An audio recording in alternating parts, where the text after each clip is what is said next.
Պարոն Ավինյան, ձեր հայտարարագրերը ուսումնասիրելիս յուրաքանչյուր տարի ձեր եկամուտները աճում է, կկիսվեք հանրության հետ, ինչպես եք հարստանում այդ բանաձևով, իրենք էլ օգտվեն դրանից, կիսում եք Նիկոլ Փաշինյանի եկեղեցու ճակերտավոր ասած մաքրման աշխատանքներին, օրինակ ձեր խմբակցության ավականու անդամ տեսա Արմեն Քալջյանը հայտարարել էր, որ օրինակ Նավասարդ Կճոյանը փոշմանել է ուղղել է իր մեղքերը, ուզում եմ հասկանամ դա իրենք ՔՊԱ-ականների մոտ են եկել մեղքերի թողության, ինչպես է դա իրականացվել, որ նմանատիպ հայտարարություններ է լինում տարբեր ՔՊԱ-ականների կողմից եւ նաեւ Երևանի զարդարանքի հետ կապված կոնկրետ Մալաթիա Սեբաստիա վարչական շրջանը չզարդարված է, կիսատ պրատ ինչ-որ լույսեր են կախված, ես տեսա, որ թաղապետը ինչ-որ կոմենտ էր գրել, որ տենդեր շահողը անհաջող է եղել, անհաջող կառավարիչի պատճառ չի արդյոք սա եւ արդյոք Մալաթիա Սեբաստիայի բնակիչները արժանի են այն իրավիճակին, ինչը կա, ի վերջո Երևանը միայն կենտրոնը չէ, շնորհակալություն։ Շնորհակալություն հարցի համար,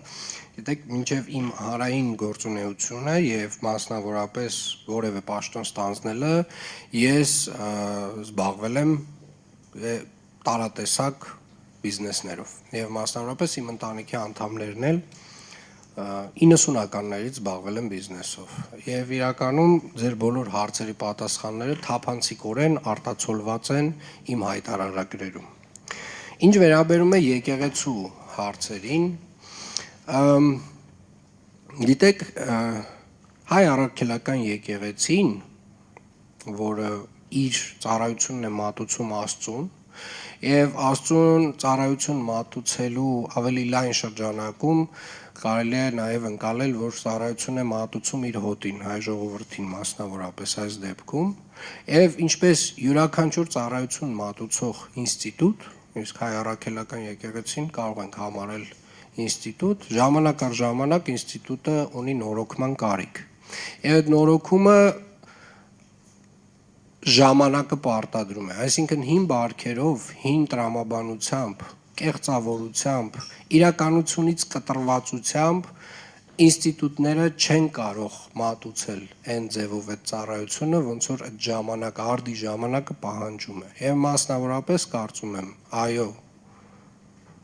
եկեղեցին ունի որոշակի նորոգման կարիք եւ դարերի ընթացքում այդպիսի նորոգումներ տեղի են ունեցել։ Եվ ես կարծում եմ եւ ես վստահ եմ, որ այդ նորոգումը տեղի ունենալու հենց եկեղեցու ներսից, թեկուզ շատ տենց դանդաղ տեմպերով, բայց այսպես ասած այն շղարշը, այսպես ասած, որոշակի կեղծավորության շղարշը պետք է պատռվի եւ մենք պետք է վստահ լինենք, որ եկեղեցին, որը ծառայություն է մատուցում Աստծուն եւ ծառայություն է մատուցում նաեւ իր հոտին, ազնիվ է եւ անկեղծ իր հոտի հետ։ Ինչ վերաբերում է Մալաթիա Սեբաստիայի զարդարանքին, անկեղծ ասած, ձեզանից առաջին անգամ եմ լսում խնդրի մասին, անպայմանորեն կհետազոտեմ եւ կփորձենք լուծումներ տալ։ Չէ, պարոն Ավինյան, դուք շրջանցում եք բուն հարցը, ես ասում եմ Նավասարդ Կճոյանի վերաբերյալ։ Դե ես ոչ մի հարց չեմ շրջանցում, ես ձեզ տալիս եմ այն պատասխանը, որը որ կարծում եմ ճիշտ պատասխանն է ձեր հարցին, ես չեմ կարող անհատների մասին խոսել այստեղ։